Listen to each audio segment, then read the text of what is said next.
So, you're a brand new patient for us, Ms. Wolf. Yes, my regular doctor, Dr. Papazian, is rotting in an Armenian prison for 50 years. Take a deep breath, in and out. Did you hear that? And breathe again. And again. And one more time and hold it. And let it out. Doctor, what is that? I'm pretty sure it's Lady of Spain, but we'll need to run some tests. No, I mean, why am I making that noise every time I breathe? First of all, I caution you not to worry. This is still what I would consider within a normal range. Normal? How is this normal? Okay, call it unremarkable. Hey, do you know that song, Call Me Irresponsible? Starts on a bouncy C. And a 1, and a 2, and a... Doctor, I don't know any songs in the context of my respiratory disorder. Well, there's a lot of this going around right now. Have you had any form of sexual contact with an accordion player? No. Has anybody? Good one. I'm going to use this with my other patients. Other people have this? Oh my God, yes. The support group meetings sound like somebody's murdering a polka band. Well, maybe it's not so bad then.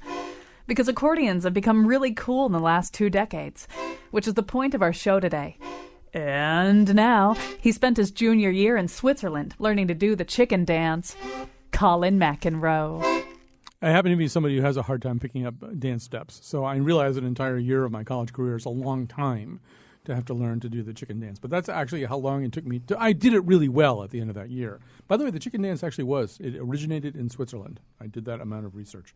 Unfortunately, after I got back 2 weeks later, I couldn't remember how to do it anymore. So I just don't have that mind for that kind of thing. All right, so we're going to talk about accordions today. And let me just tell you my sort of come to Jesus aperçu when the skies opened, and I realized how cool accordions were. Okay, because this is all about me, obviously. So no, it's like, I don't know, 2001, 2002. I'm in New York. I'm in a club called Fez, which I'm pretty sure doesn't exist anymore. Will, one of our guests, would know that, I think, but I think it's not there anymore. But anyway, and I'm there to see a band I really liked called Dave's True Story. And Dave's True Story were kind of like, they were sort of hipsters before there were hipsters. I mean, they sort of were one of the groups, I think, and part of the sort of maybe Brooklyn movement that started the style that really became hipsters. And so they were sort of these kind of jazz. It's hard to explain who or what they were like. But at a certain point, anyway, they brought out this accordionist whose name I think was Walter. And they just started adding the accordion to what they were doing. And I thought, wow, accordions are really cool. You know, and these people are the coolest people right now that I'm aware of on the planet, and they're working with accordionists.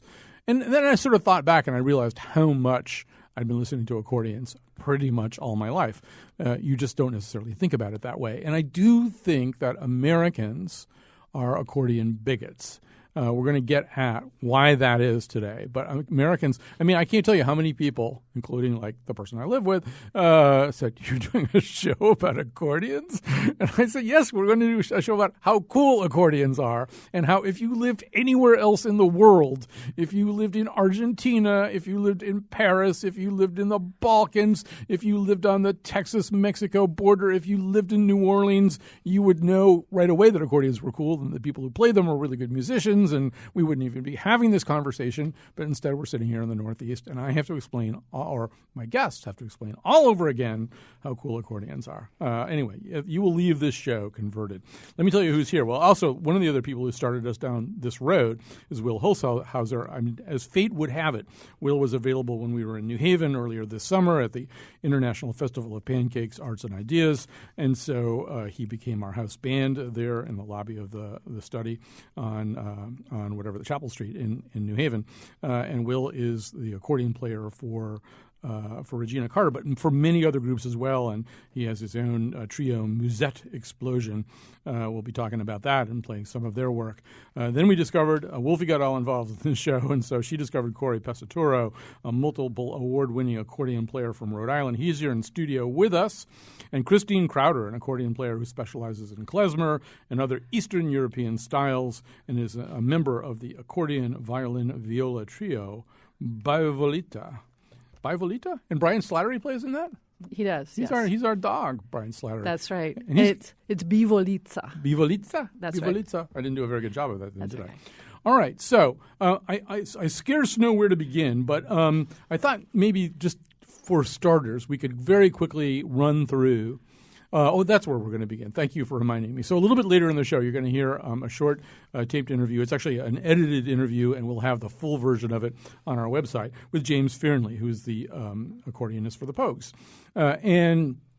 But we wanted you to hear one little part of this. This is actually from a book that he wrote, but he actually read it out loud to us. It's his description of his first real encounter with the accordion, when the accordion is delivered to him, I think, in a laundry bag by other members of the Pogues who want to recruit him into the band with the understanding that he must learn to play the accordion. And so he's thinking, what sort of beast is this? And so let's just hear this one little description. It needed straps. The only thing to hand was my dad's old scholar's tie, which are knotted round the metal fittings. I hoisted it up. It was lighter than I expected. I laughed at the gimcrackery of it, the fact that it was made mostly of wood and cardboard and held together by pins. It was basically a harmonica with keys attached. Opening the bellows revealed gold bookbinders edging, white cardboard, tucks of amber leather where the cardboard folded, and the bright metal corners of the veins. The grill was brazen filigree with tarnished wire cloth underneath. I loved the tawdry pearloid plastic of the keys. I made a 5-finger chord and dragged it open. The sound was luscious. It had the sonority of a mouth organ deepened by the wood and the bellows. It was succulent with vibration as the double voicing of the reeds got going, a slight dissonance undulating between them as the air passed through. That afternoon, the presentiment of a common destiny passed between the accordion and me.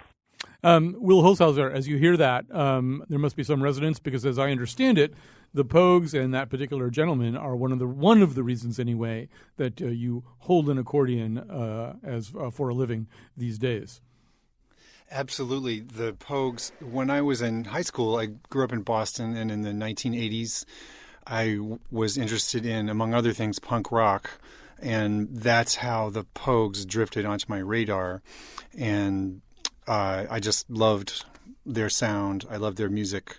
I didn't think about it too much. I just loved it. And then a few years later, I was in college.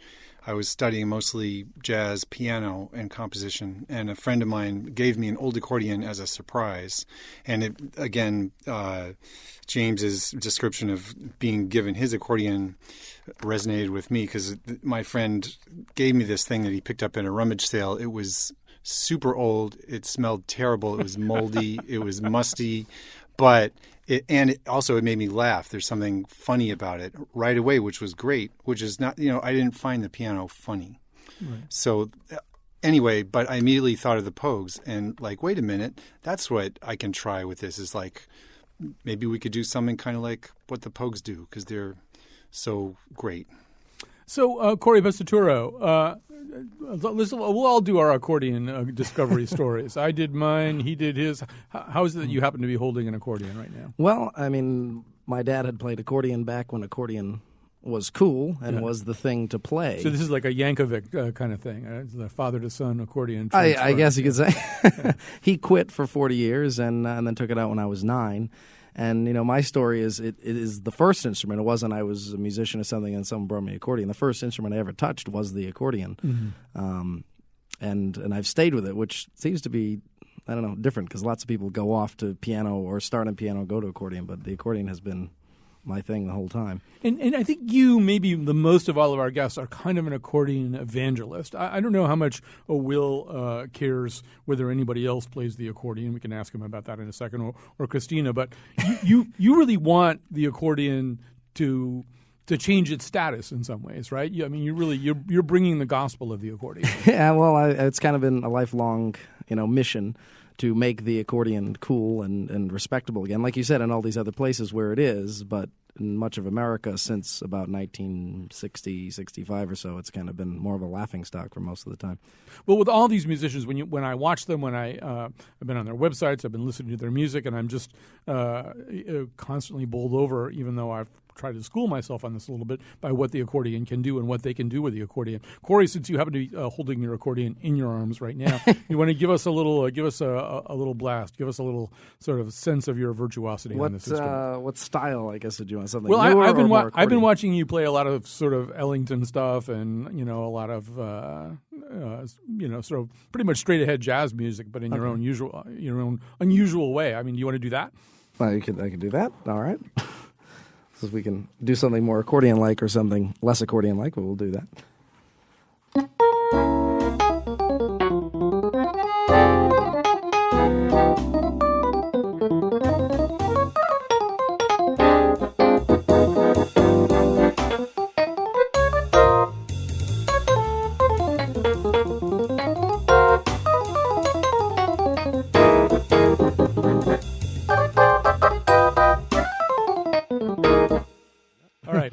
So that doesn't sound quite as much like an accordion as maybe Christine is going to sound in a few minutes when she picks it up. Explain what it is that's happening with your accordion. Well, it's on the right hand. On that, I had a couple of electric pianos which were touch sensitive, along with the accordion sound, which was pulse sensitive, more like a normal accordion. So that's still being pulled by the bellows. And then the left hand, I have kind of an acoustic bass on the top part where we normally have single notes. And then there's some drums with it as well. And then I have it's especially chords. It's so funny to watch him do that. I mean, I don't know if you can possibly picture this at home, but he's just sort of doing kind of accordion things with his fingers. A lot of people think there's always backing tracks, which is kind of a problem, especially when I do any kind of modern electronic stuff.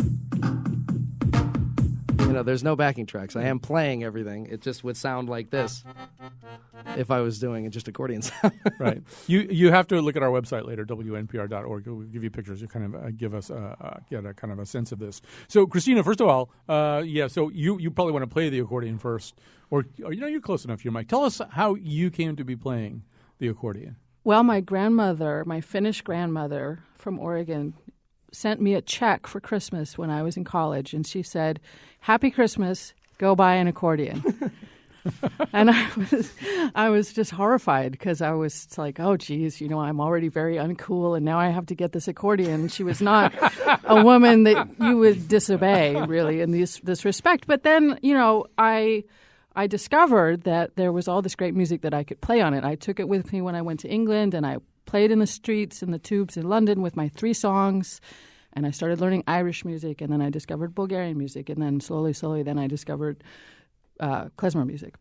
I mean, first of all, that's my favorite quote so far of the day. I'm already uncool, and now I have to get this accordion. Yep. Except that, one of the things that as I've prepared for this show, I sort of went back and started figuring out all the songs that I've listened to all my life that have accordions in them. And there's like a lot of them. In fact, I'm a huge Beach Boys fan, but I didn't really process the fact that wouldn't it be nice? Pretty much all that propulsive sound it's actually, I think Brian had 2 accordions in the studio just because the production was a little less sophisticated then, and he wanted to make a lot of accordion noise. But, whether it's Paul Simon, Boy in the Bubble, Bob Dylan doing Joey, Rolling Stones doing Backstreet Girl, the band doing Bob Dylan stuff, Bruce Springsteen doing, 4th of July at Asbury Park, better known as Sandy. I've been listening to accordions, and everybody else listening to this show has been listening to accordions all their lives with the talking heads, with the coolest people that they can think of. It's just that they don't think that they're listening to accordions somehow. I think you have to sort of embrace the fundamental absurdity of this instrument. Or as James Fairley said, the fundamental crapness of it. Well, there's that. Yes, it's the mother of plastic. And then there's this weird sort of mechanical machine. You have to strap it onto your body. It has this huge range of motion, and it just looks strange when you play it. A cello is elegant. You wrap yourself around the cello or you drape yourself over a bass, and that's one thing. But this is just this thing. It's like an animal. It moves. You pull it out. You push it in. It makes all these strange sounds. So you have to really embrace that and just live with it before you can kind of move on to discovering how awesome the instrument really is. So one direction that you've gone in, and is it, the other thing that's happened is a lot of kinds of music have become cooler, So klezmer music's become cooler. When Ben Folds starts working with the Klezmatics or whoever they were, and you've got Gogol Bordello and all these sort of Balkan gypsy punk bands and stuff like that. So give us a little of that sound, the sound that the idiom that you play in, just so we get that other sense. Okay.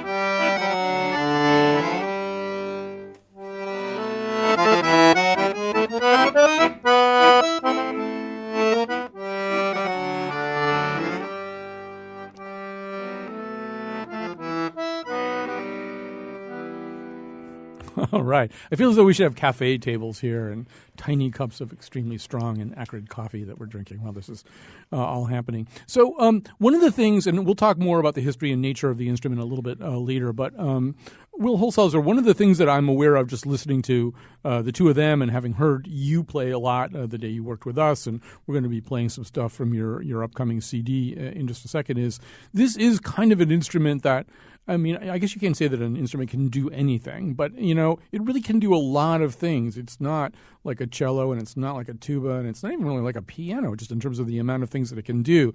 And one of the things that I notice that you do in your music, I mean, you play in a lot of different styles, but you really do kind of also take it into kind of a post-bop jazz sound at times. And I'm wondering, do you feel as though the instrument's kind of inviting you to experiment in a way maybe that another instrument wouldn't?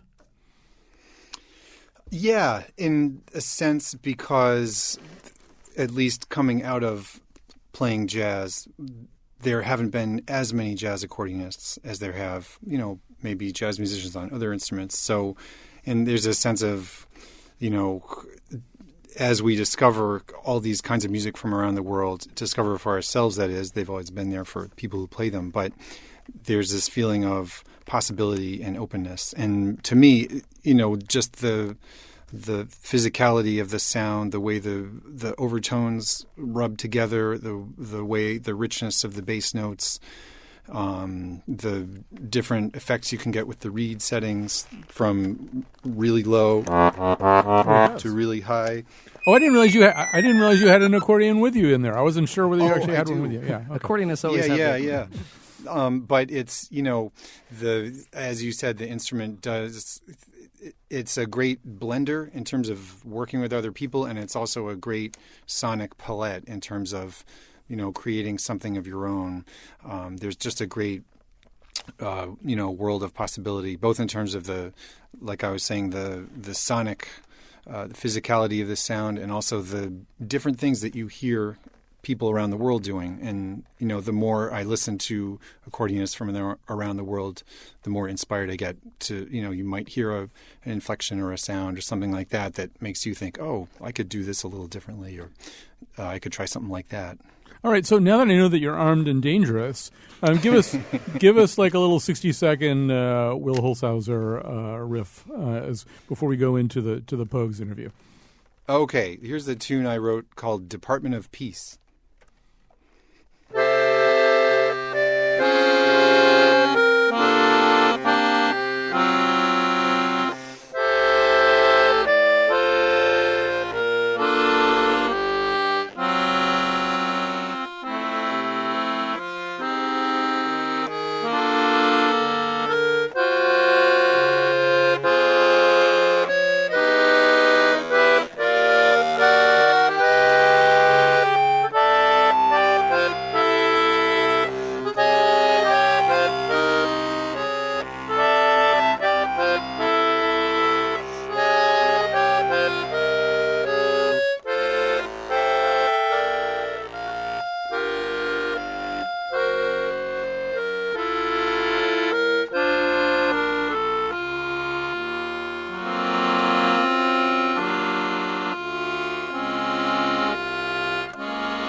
Okay, that's Will Holzhauser. So you're going to meet all of these musicians, a lot more. You're going to hear them play in studio. We're going to talk a lot about the accordion. I think in the next segment, we really have to kind of come to grips with what happened to the accordion, how it went from being this basic and indispensable music for all instrument for all kinds of musical styles to a little bit of a social leper, and then talk also a little bit about its amazing comeback, which we are helping to spearhead, although it's basically, I think, mission accomplished already. But anyway, so as we go into this segment, we're going to hear our interview with James Fearnley, and so I'll just let, I think it's sort of self-introducing, as they say.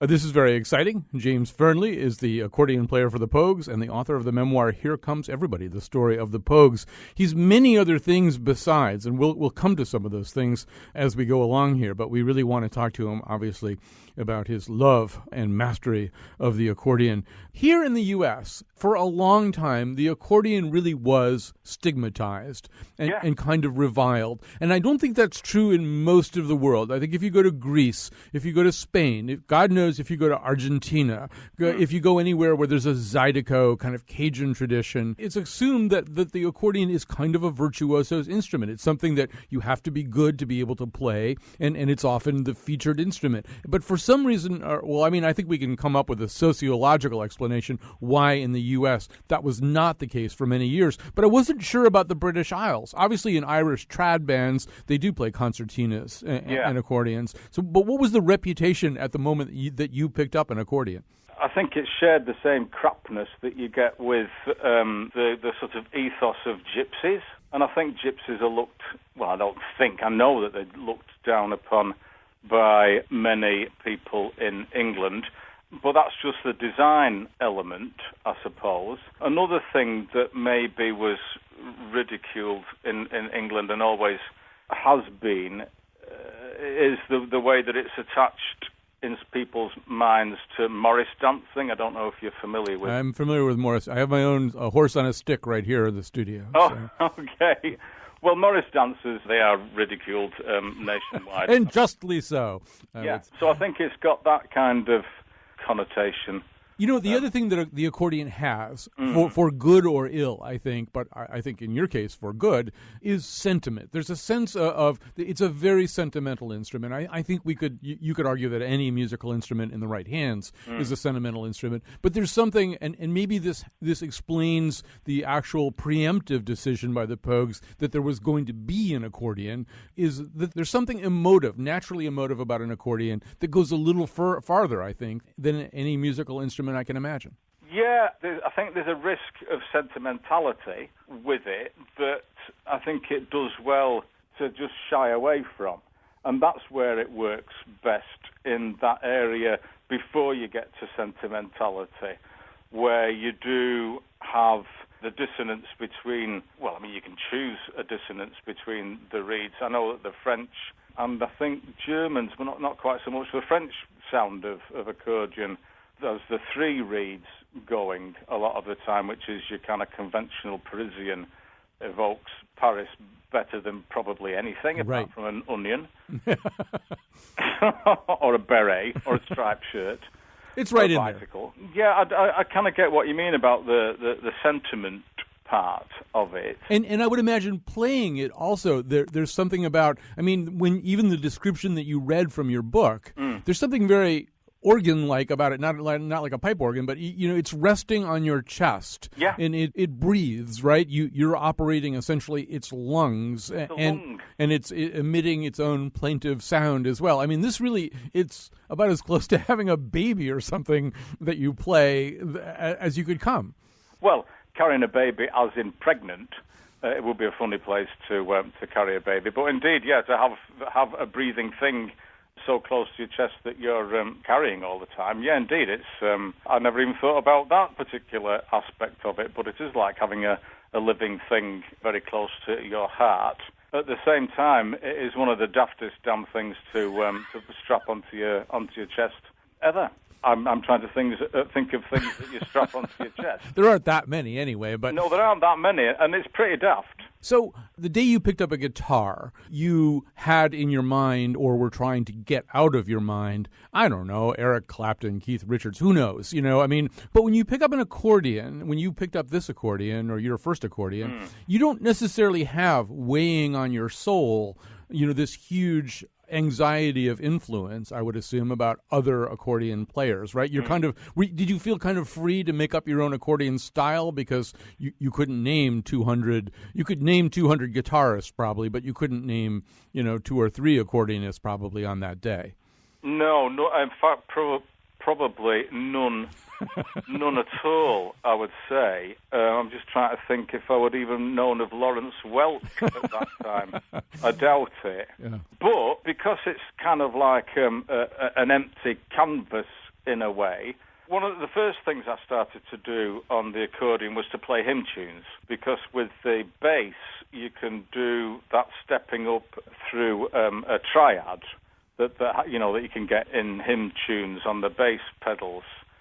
So I played Abide With Me first on the accordion. And then, I suppose, over the years, because it's been a matter of picking up what idioms there are floating around that I liked the sound of, and whatever fitted with what the Pogues were doing. Of course, that I would have to go in an Irish direction. So I did start to listen to Irish music sort of more closely in order to get some of the fingering. I've still not got it down.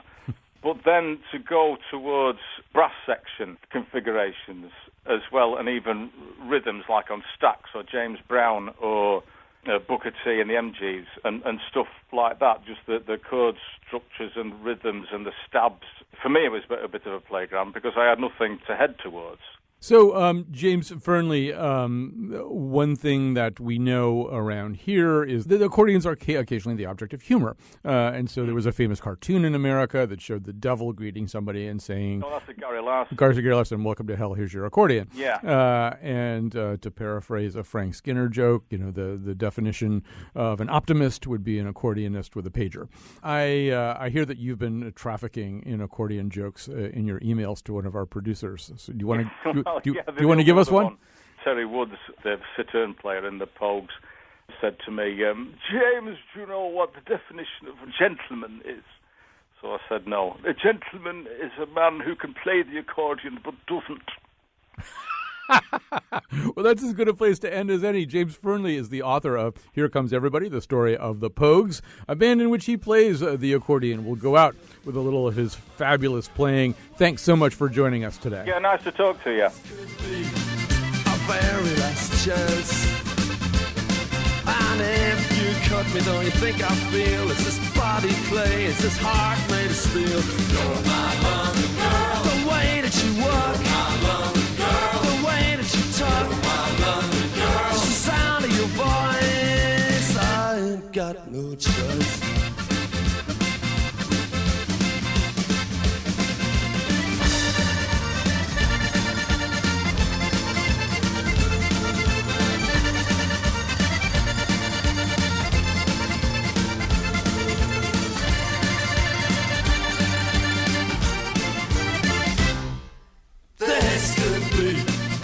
Very last chance. This could be our final dance. Okay, we're back. We're talking about accordions. And I think it is sort of time to talk a little bit about some of the things that came up in the James Fernley interview about sort of the... I mean, I've been dealing for days with accordion bigots, and some of them are people pretty close to me who just, cannot imagine that accordions are cool. So, first of all, we're going to just do a little bit more work on trying to prove that to you, but also talk a little bit about where this bigotry comes from, how it arose. But maybe before we do that, because once again, I think the diversity and the versatility of the instrument is one of the things that people maybe even fail to understand if they're kind of grounded in some Lawrence Welk understanding of it. So, Corey Pescaduro, you want to give us like a little sort of club techno accordion demo here? Yeah. And this is on accordion. Yeah, he's doing all of this on accordion.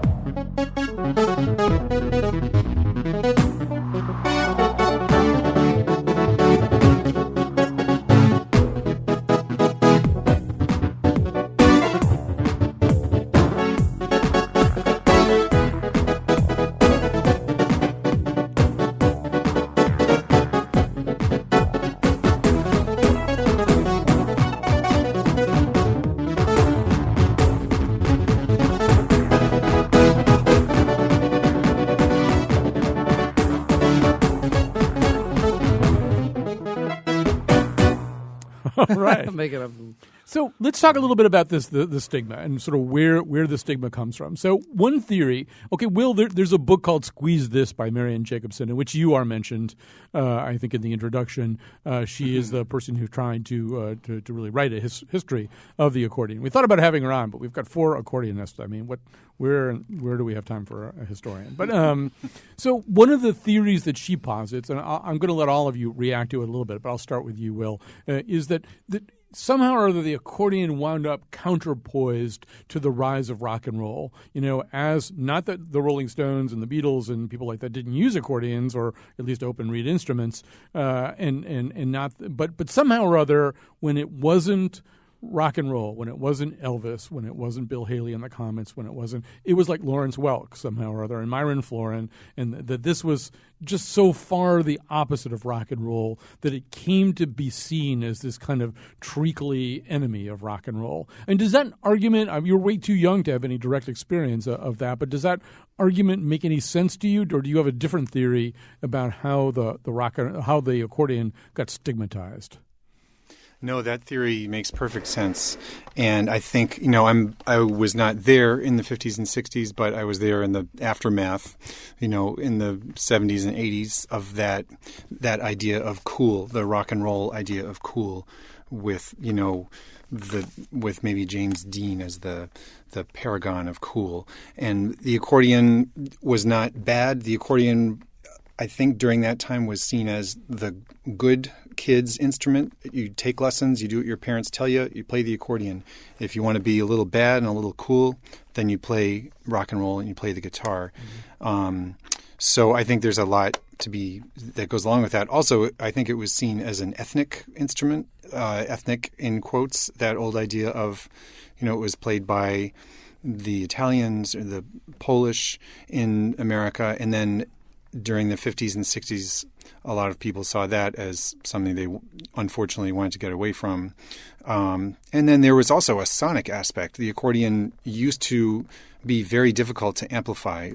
In the last 20 years, they've made much better microphones for the accordion. So I think during the heyday of amplified screaming rock and roll, the accordion just couldn't keep up.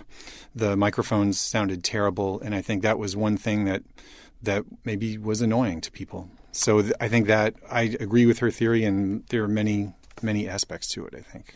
So Christina Crowder, standing there busking with your accordion, I don't know where this was happening, whether it was New York City or some northwestern mass transit system, but you felt pretty uncool, partly because you only knew 3 songs, but also because you were playing the accordion. Maybe if you'd been doing the same thing on the metro, in Paris, at the Bastille stop or something, you would have felt cooler. But have you managed to start feeling cool as an accordion player? Oh, sure. Well, I'm still doing it, and I was lucky because I took the instrument, I took my accordion to England with me when I went for my junior year abroad, and where I was busking was in London. Mm-hmm. So I learned my tunes there, and then I got sucked into an Irish jam where these old guys gave me pints and sort of let me sit in with them and learn the tunes. And then I was off playing in Amsterdam, and I was off in Europe, and so I got over that feeling pretty quickly. And I would agree with Will about this, all of his points, the ethnicity, the baby boom generation turning away from the accordion. But once you kind of get into playing it and you see what it can do, it's a phenomenal instrument. What Corey does, what Will does, what I do, we do completely different things, but they all come from the same family of instruments. It's remarkably diverse what can be produced with this thing. So, Corey, when I said the battle was won, I'm sort of thinking about the fact that, even 10 or 15 years ago, you had groups like Bare Naked Lady and They Might Be Giants, which were admittedly kind of crypto nerdy groups, but they're accordion. They use accordion. They and they feature accordion. REM after a while started doing a lot more accordion, and then you move on to like Arcade Fire and Beirut and the Decemberists. These are really dominant indie bands that are using a lot of accordion in their work and have featured players who are accordionists. And yet, you told me during the break you don't think the battle has been won yet. Well, it's that the accordion is. It's seen more It's definitely seen more. And Will, just to say, you kind of nailed it with everything I think you said. With that, in the '60s, it was like, well, if everybody was rebellious against their parents. Their parents are playing accordion, watching Lawrence Welk. I want to be cool, so I don't want to do whatever they, not do what they do. So that's don't play accordion. I'm going to play guitar, and that kind of hurt for main thing. But I was saying, do you think it's back? Well, here's two things I was thinking about just during the break. Socially, in my generation, you just think 30 and under, who have not really been known to the accordion really because it's been vanished for a while since the 60s, 70s. If I go into a bar, I see a girl I like, I go talk to her, and, oh, what do you do? I play accordion. That is, I can tell you, it's always now, even when I say I'm a 3-time world champion at it, it still is like, oh, yeah, that's cool. Now, if I said I'm a 3-time world champion guitar player, they're going to call every one of their friends and say, you have to come meet this guy I just met at a bar. So socially, for the most part of my generation, it's interesting. Where 30 years ago it was like really bad. It's interesting, but it's still like, okay, accordion. The other thing, in terms of marketability, I have still never attained an agent. I've been looking for one forever, and every agent I've ever gone to, even David Foster's people, they've all said, wow, I've never heard anyone do on accordion what you're doing and what you're trying to do and the stuff you play and your achievements. It's amazing. It's just wow. Well, I don't know what to do with it, though, so sorry, it's not marketable right now in 2014. Good luck. That's horrible. That's what I've heard my whole life. So our number, if you, would like to go on a date with Corey Pesatoro, or if you'd like to be his agent, why don't you just bring your phone and punch yourself up on YouTube and say, here I am at the whatever that thing is that I can't even pronounce the name of. Right. That you won there. I mean, that should do it, But see, the negatives that's what's fueled me, and the reason I'm sitting here with a flamed accordion that has MIDI lights in it, is, and I play, modern music on it, is because at first when I was a kid, I was playing and I was realizing there's a couple of walls I've got to get. So every time I did something new, it still didn't work. I pushed it further, and I started playing electric accordion. Okay, this is not enough. It still doesn't look cool. So I skinned it with the flames. Okay, this isn't enough. So I went out and put lights in it, and this isn't enough. So now I'm going to do that. And I'm inventing a completely different shaped accordion because we've been talking about it. It is an awkward thing. And it's like when someone plays the guitar, it's sexy, or the drums, it's sexy. The accordion is still, like we're saying, this thing on you. So I'm trying to make a different design, and I'm going to make a different accordion. It's still an accordion, still has all the functioning things of an accordion, because I think the accordion is the most amazing instrument, as we all do here. All right, so we're going to take a little break here. Yeah. Christina Crowder is going to play us out into the break here. So all right. Just pick a little something, Christina, and get us into the next segment.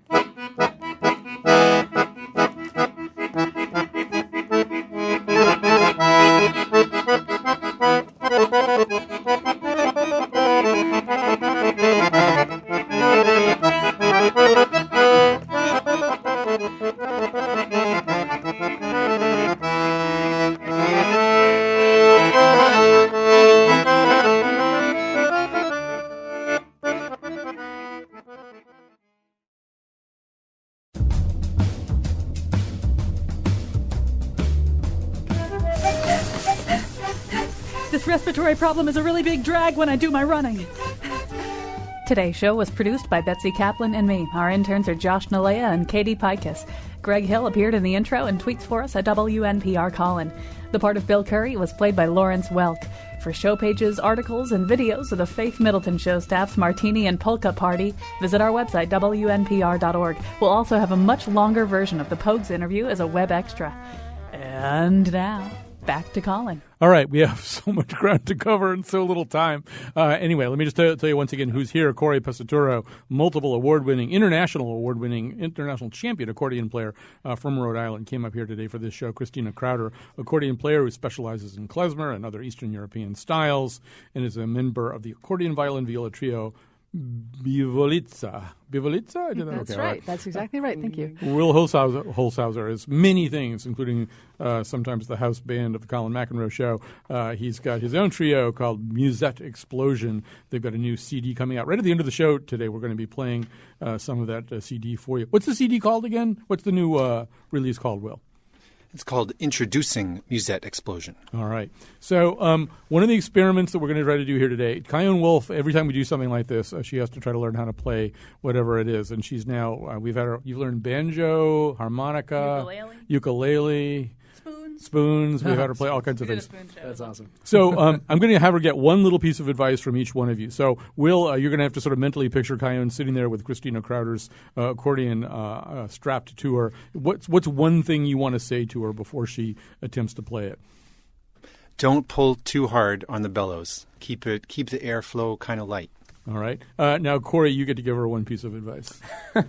Have you ever played piano? Only chopsticks. I was going to say, you'd think of piano technique on the right hand. It's pretty much the exact same lost thing, that. as an angle. She can play every instrument we've ever handed her. She's been able to play, yeah.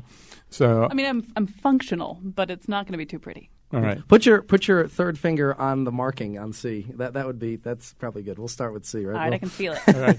And so, Christina, now give her some other instruction. Okay, so we're going to open up the top of the accordion, and the first rule that you always tell everybody is don't pull or push on the bellows without pushing one of the buttons. But after that, you can sort of basically you can pretty much just have at it and give it a. There you go. That sounds like Ta-da! a dream I had last night. Well, I guess the lesson's over. Thank you. There you go. Very good. But that isn't it. You got it to do something. I'm not sure I could have done that. Oh, you had something on your mind? Yeah. Get the thumb out Air of the button. keyboard. There's an air button. Uh, Okay. Well, okay. So when I look at this thing, I see a ton of buttons. Is there a way to It's sort of like looking at the board when you run a radio show. Right. Can you make sense of it? Well, you have basically on this instrument, you have 4 sets of reeds on the right-hand side. So if I push this button and you push any key on the right hand, you can see one is kind of low. And then if I push that one, you've got more sounds. I push that one, even more sounds. And now this one is a special instrument thing. That's in a little special tone box inside the instrument. And so that gives you even more special sound. So kind of depending on what mood you want to create, like what Will was doing before with his composition, he's got these beautiful dissonant passages, and that all comes from the way that the reeds play with each other. And then the left hand is a very complicated mess that basically comes down to learning how to touch type. You can't look at it, but after a while it pretty much makes sense. And once you realize that, then it's actually super easy. It feels sort of like Braille without the Braille. Although there is, I feel, a dip in one of the little buttons. That's right. That's your home C key. And then everything in that one row that you can't see, but if I could explain it to you, all of the buttons in that one row have to do with C. C major, C minor, C7, C diminished chord. And so you have this menu of options, and then the next row up is all about G. And then the next one's up is all about D. So if you know guitar chords, you've basically got every rock song ever made right at the tip of your fingers. And every hymn and every 3-chord wonder that you can think of is kind of all in the same little zone. So it's actually pretty easy. what we're going to let you do, I think, is jam with Corey. And I don't know whether Will's on a delay or not, whether that's going to work or not. Get it on, Will. So Corey, just start her off on something, and then she can. Can we press that button with the little indentation on it? We'll go from there. Yeah. We'll do like Mary Had a Little Lamb. Oh, sure, Start yeah. her on E. Oh, that's not bad. I'm doing That's it. Good. That's good. She's doing it. With the bellows. This is interesting. Will, you can jump in if you want to. Well, she's playing every note with the bellows instead of. Yeah. This is amazing.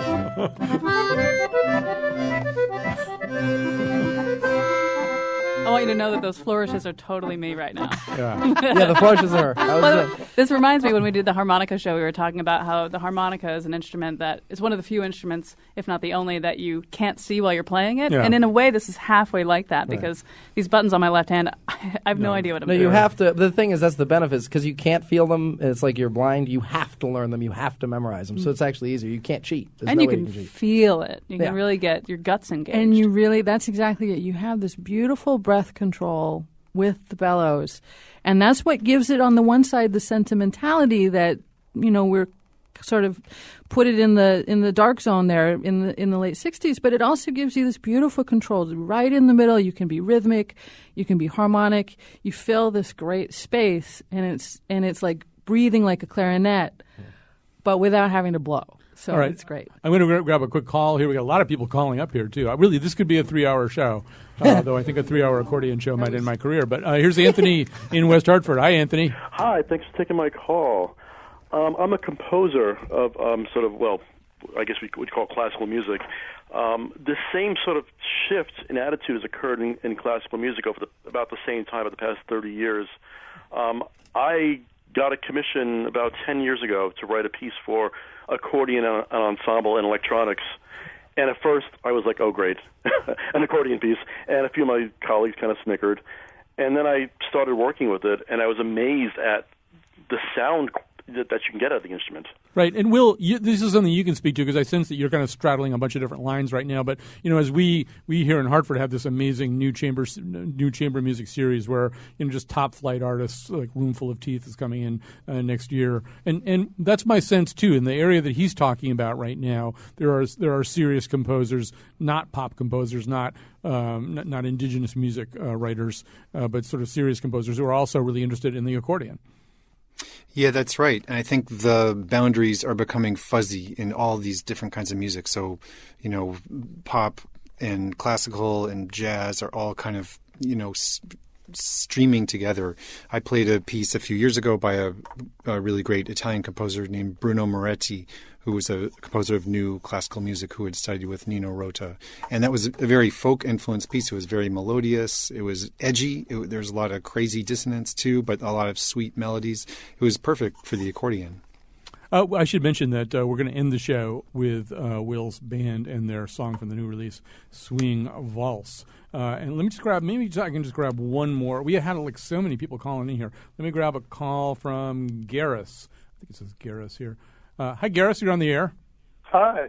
I picked up accordion a few years back just to play with at a friend's Oktoberfest, basically. But now I play in an old-timey Americana band named Snuffbox. And I find actually, I suppose there's a stigma still out there, but honestly, more often than not, after we play, someone will come up and say, wow, I think it's really cool. I don't ever see, accordion playing in a band. It's really cool that you're playing that. And you don't have anyone coming up and telling our guitarist, wow, it's so cool to see that someone's playing guitar. Yeah, that's right. Yeah, what's that guitar thing? It's so uncool. But, that is what happens. I agree totally. All right, I'm going to. Yeah, it's a great. I'm sorry. It's a great, go ahead, Will. It's a great moment for that reason for the accordion. That I think our idea of cool is changing, and people are especially open to things like the accordion at this point in time. All right, so this if I can generalize. No, that's a perfect place for us to end, which I'm horrified to say we actually have to do. I want to thank all of these guests. You're going to hear Will Holzhauser's new CD as we go out here, and obviously keep track of Corey Pesaturo. He's got a website, easiest place to know everything that he's doing, and also just see some of the amazing stuff that he does. Christina Crowder, any particular way of keeping up with Bivolitza? Just at the website, bivolitza.com. Okay, that's Bivolita. That's right. Like sort of Lolita. Bivolita. All right, we are going to go out with Will Holzhauser and Musette Explosion.